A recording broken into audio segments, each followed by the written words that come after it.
moving on to video number 2 now.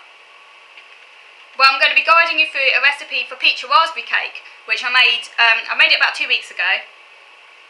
So I found this recipe on the website. It was the British Dietetic Association Let's Get Cooking page, and I'll put the link down below so that you can check it out if you're interested. This cake serves 8 people, peach or raspberry cake.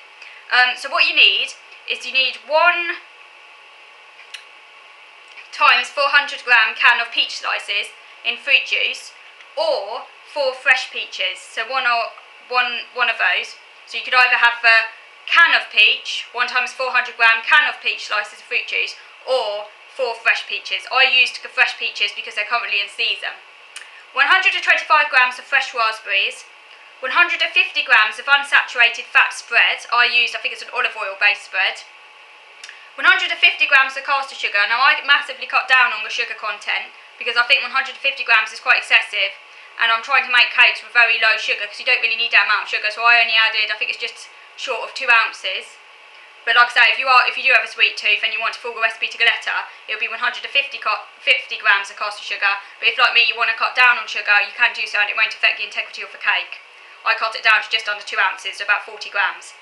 3 large eggs and 2 times 5 millimeters, so that would be 2 small spoons of vanilla essence, and 150 grams of self-raising flour.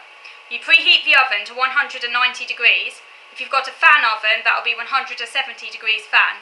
I use the fan oven, so 170, but as I say, normal oven would be about 190, but all ovens vary, so do check your oven.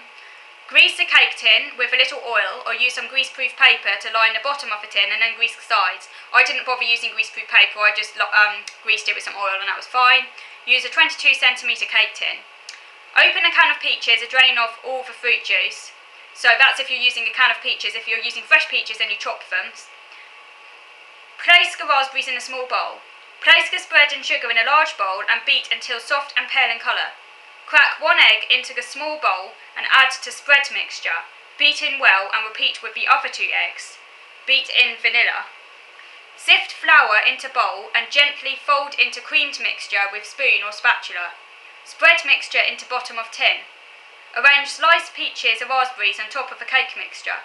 Bake for 50 minutes. It will be very moist, but it should be golden and risen. Now 50 minutes of course is just an estimate because all ovens vary. In my oven it only took about 30 minutes, but I have a very effective oven, so do check your oven because it might take less than 50 minutes. A good rule of thumb is to check it about every 15 minutes to see how the cake is doing, and just to keep on checking it so that it doesn't burn.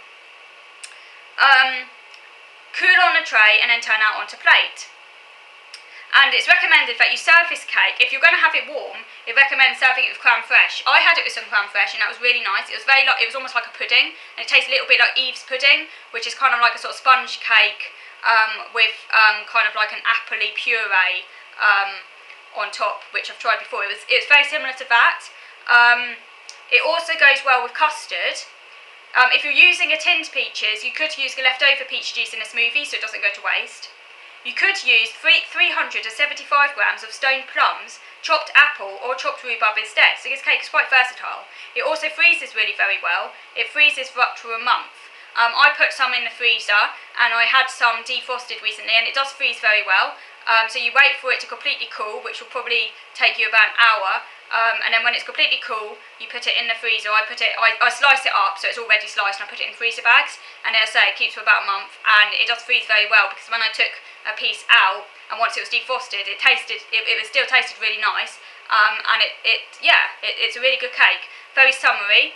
And very versatile, and you can change what fruit you use to suit the season and your own personal preferences. Okay, so I hope you found that of interest, and as I say, I'll put the recipe down below. As I say, I'm not filming on Wednesday today, I'm filming on Tuesday instead because I'm going on an outing tomorrow, but next week I will be filming again on Wednesday as per usual. I haven't decided what I'm going to be talking about next week, so I'll leave you guessing. So I hope you have a good week, and I'll speak to you very soon, so thank you for watching.